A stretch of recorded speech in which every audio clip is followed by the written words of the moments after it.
वर्ग नवम का चैप्टर गति को आगे बढ़ाते हुए आज हम देखेंगे कि पिछले क्लास में हमने जो ग्राफीय विधि को एक्सप्लेन किया था, अब उस ग्राफीय विधि से गति के समीकरण को किस प्रकार निकाला जा सकता है।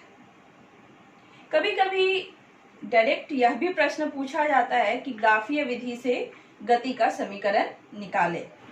आज के इस टॉपिक में हम गति के तीनों समीकरण v equal to u plus a t, s बराबर u t plus half a t square और v square minus u square equal to 2as, इन तीनों समीकरण का ग्राफीय निरूपण पढ़ेंगे और साथ ही साथ यह जानेंगे कि उस ग्राफीय विधि से किन किन भौतिक राशि को वहां से हम कैलकुलेट कर सकते हैं। गति का ग्राफीय निरूपण देखेंगे।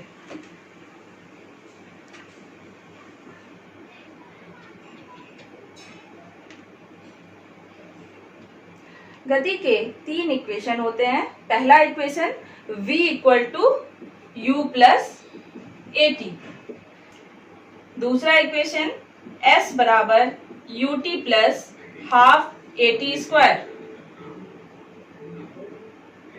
और तीसरा equation v square minus u square equal to 2as बराबर क्या है, अंतिम वेग, u बराबर प्रारंभिक वेग, a बराबर त्वरण यानी एक्सेलरेशन और t बराबर समय यानी टाइम, s बराबर दूरी। यहाँ इन तीनों इक्वेशन को हम ग्राफीय विधि से निरूपित करेंगे।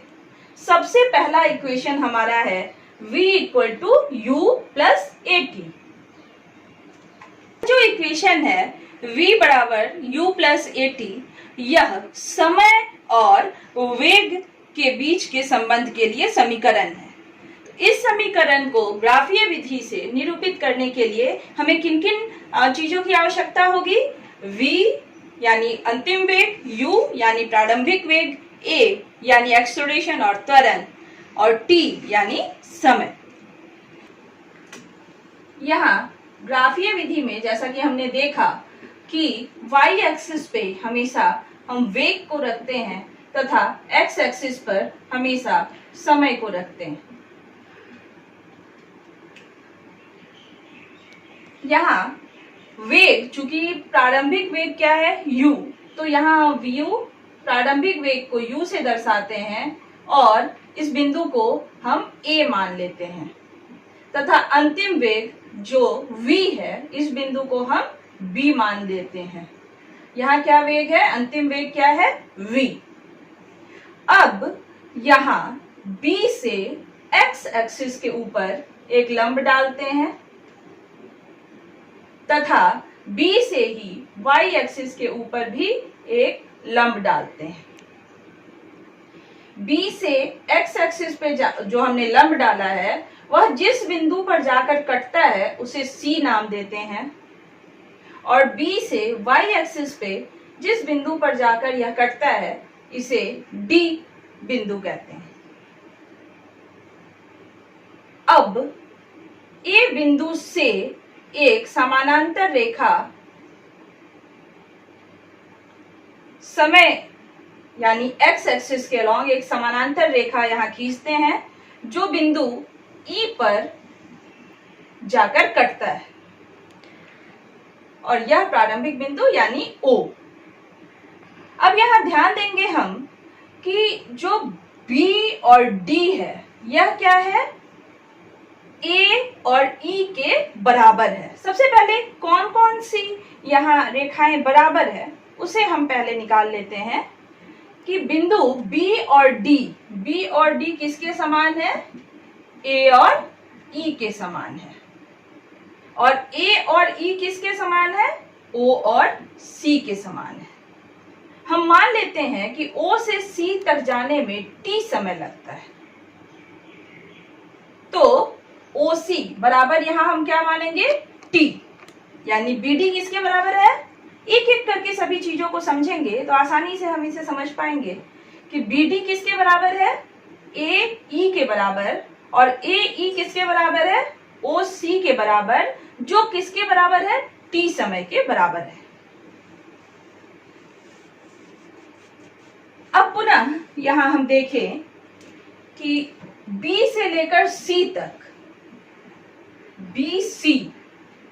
BC लाइन को देखें तो यह लाइन यहां दो भागों में बटा हुआ है, BE प्लस EC। BC बराबर क्या हो जाएगा, BE जोड़ EC।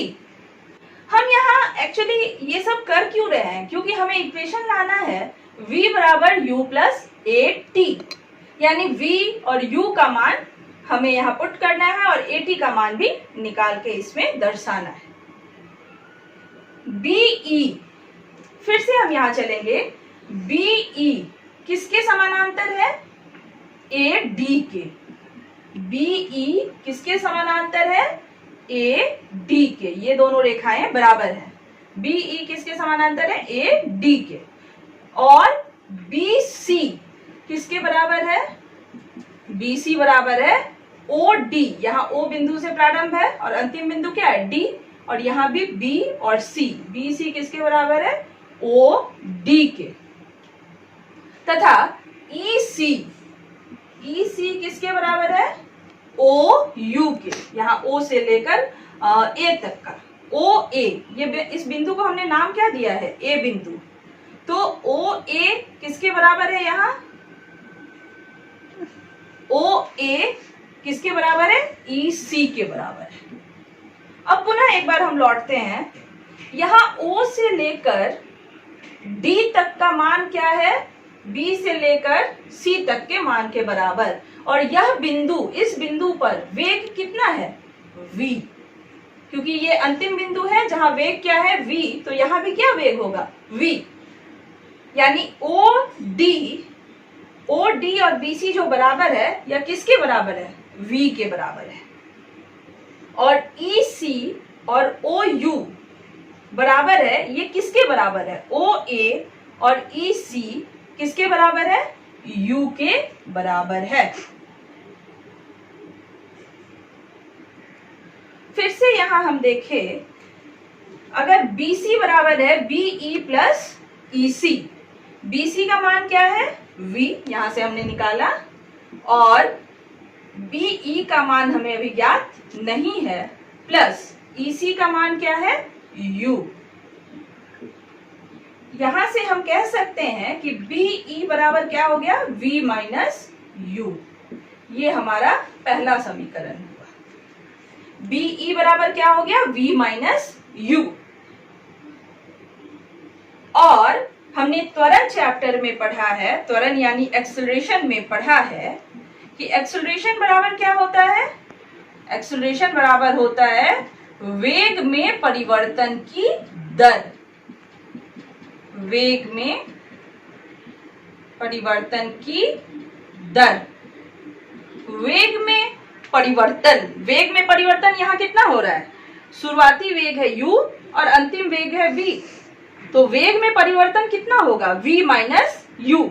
और v माइनस u को हम क्या, किससे दर्शा सकते हैं, v माइनस u को हम दर्शा सकते हैं BE से। तो वेग में परिवर्तन की दर हो गई BE, और की दर यानी बटा समय, और त्वरण को हम लोग डिनोट करते हैं A से।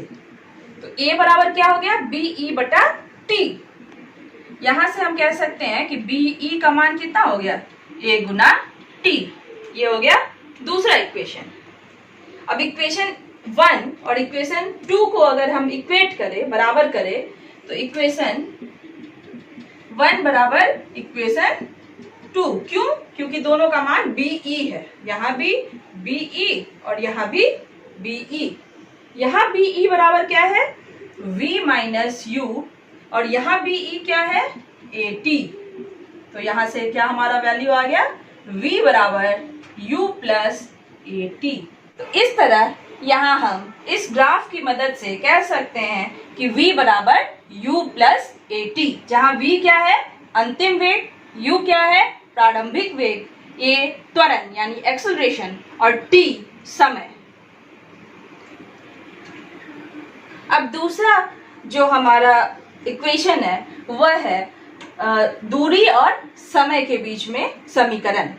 तो यहाँ दूसरा इक्वेशन हमें ज्ञात करने के लिए क्या करना होगा, s बराबर ut प्लस हाफ AT²।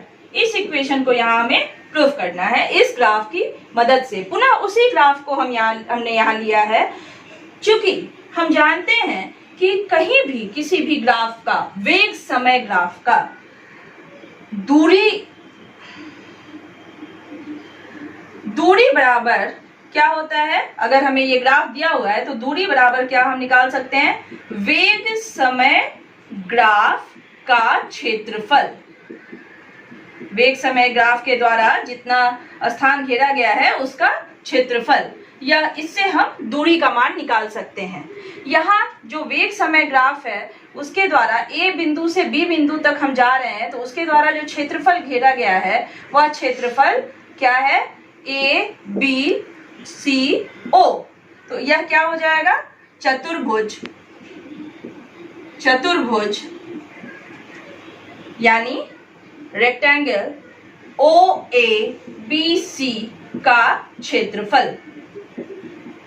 और रेक्टेंगल अगर ध्यान से हम यहाँ देखें तो OABC दो भागों में बटा हुआ है। एक भाग एक त्रिभुज का निर्माण करता है और दूसरा भाग एक चतुर्भुज का निर्माण करता है, यानी ये एक ट्रायंगल। तो ये किसका किसका सम है, कौन सा ट्रायंगल, कौन सा त्रिभुज है, ABE। तो त्रिभुज यानी ट्रायंगल ABE का क्षेत्रफल जोड़ चतुर्भुज कौन सा है, OAEC का क्षेत्रफल जोड़ चतुर्भुज OAEC का क्षेत्रफल। त्रिभुज का क्षेत्रफल का मान क्या होता है, 1/2 आधार गुना ऊंचाई, 1/2 बेस इंटू हाइट, प्लस चतुर्भुज का क्षेत्रफल क्या होता है, लंबाई गुना चौड़ाई यानी लेंथ इंटू ब्रेथ। यहाँ इस त्रिभुज का आधार का मान क्या है, AE। तो 1/2 गुना AE गुना ऊंचाई कितनी है, BE, ऊंचाई है BE, प्लस लंबाई कितनी है, इस चतुर्भुज की लंबाई कितनी है, AE, और चौड़ाई कितनी है, EC। हमने इससे पहले जो इक्वेशन प्रूव किया था उसमें हमने BE का मान निकाला था AT, और यहाँ हम देख चुके हैं कि AE बराबर क्या होता है, AE बराबर OC जिसका मान होता है T। तो यहाँ हम इन वैल्यू को रखेंगे, AE का मान किसके बराबर है, T के बराबर, और BE का मान हमने पहले इक्वेशन में निकाला था AT, प्लस AE का मान है T और EC का मान कितना है, U। यहां से हम देख सकते हैं EC का मान कितना है, U। अब इसको जब रीअरेंज करेंगे हम तो ये हो जाएगा 1/2 A गुना T का स्क्वायर प्लस U गुना T यानी UT। फिर से यहाँ चूंकि हमारा क्या था, ये दूरी को हम S से दर्शाते हैं, तो S बराबर इक्वेशन क्या आ गया, UT को हम पहले अगर ले आए तो UT प्लस हाफ AT²। इस ग्राफ की मदद से, इस ग्राफ का अगर हम क्षेत्रफल निकाल दे तो उस क्षेत्रफल से हमें दूरी ज्ञात हो जाएगा। तीसरा इक्वेशन जो हमारा है वो वेग और स्थिति से संबंधित है, जिसका फॉर्मूला क्या है, v² minus u² equal to 2as। अब यहाँ अगर हम चले तो पिछले इक्वेशन में हमने इसे दो भाग में बांट दिया था, एक त्रिभुज और दूसरा चतुर्भुज। लेकिन यहाँ हम क्षेत्रफल निकालने के लिए एक यहाँ ट्रेपीजियम का उपयोग करते हैं, यानी समलंब चतुर्भुज का यहाँ उपयोग करते हैं। यह जो चतुर्भुज है OABC, this is a form of trapezium यानी समलंब चतुर्भुज है। तो यहाँ हम क्या निकालेंगे, दूरी बराबर समलंब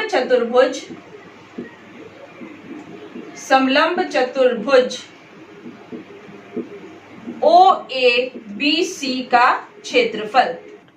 और ट्रेपीजियम का क्षेत्रफल बराबर होता है 1/2 गुना जो परपेंडिकुलर लाइन होता है उसका योग बटा 2 समलंब भुजाओं का योग। यहाँ पे क्या हो जाएगा, OA एक भुजा और दूसरा भुजा क्या है, BC, तो यहाँ इसका योग हो जाएगा OA प्लस BC और गुना ऊंचाई यानी OC, गुना ऊंचाई कितनी है यहाँ OC। अब यहाँ 1/2 गुना OA का मान क्या है U, OA बराबर यहाँ हमने निकाला है, इसका मान क्या है U, और BC का मान क्या है यहाँ V, तो U प्लस V, और OC का मान होता है यहाँ T। अब इस 2 को अगर दूरी को हम किसे दर्शाते हैं, S से, 2 को यहाँ अगर हम बाईं ओर ले आए तो क्या हो जाएगा इक्वेशन, 2S बराबर U प्लस V गुना T। अब T के बदले अगर हम मान रख दे, T का इक्वेशन हम पहला इक्वेशन से पाते हैं, पहला इक्वेशन हमारा क्या था, V बराबर U प्लस AT। यहाँ से अगर T का मान हम निकालना चाहे तो T बराबर क्या हो जाएगा, V माइनस U बटा A, तो T का मान हो गया V माइनस U बटा A। यहाँ इस मान को हम पुट करते हैं तो क्या हो जाएगा, U प्लस V, और T का मान कितना आ गया, V माइनस U बटा A। अब इस A को भी हम बाईं ओर ले आते हैं तो इक्वेशन हो गया 2AS बराबर U प्लस V गुना V माइनस U, या फिर इसको हम ऐसे भी लिख सकते हैं V प्लस U गुना V माइनस U। और हम जानते हैं formula A plus B into A minus B बराबर क्या होता है, A square minus B square. A plus B Guna A minus B बराबर क्या होता है, A square minus B square.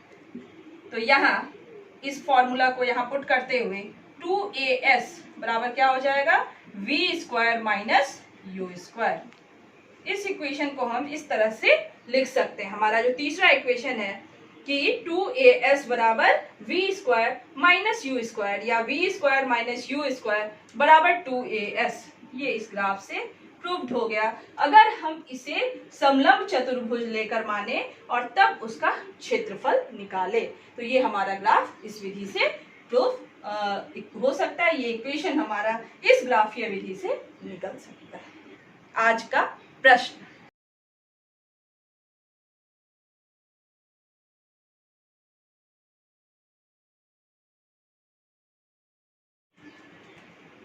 इस प्रकार हमने देखा कि गति का ग्राफीय निरूपण किस प्रकार से किया जा सकता है।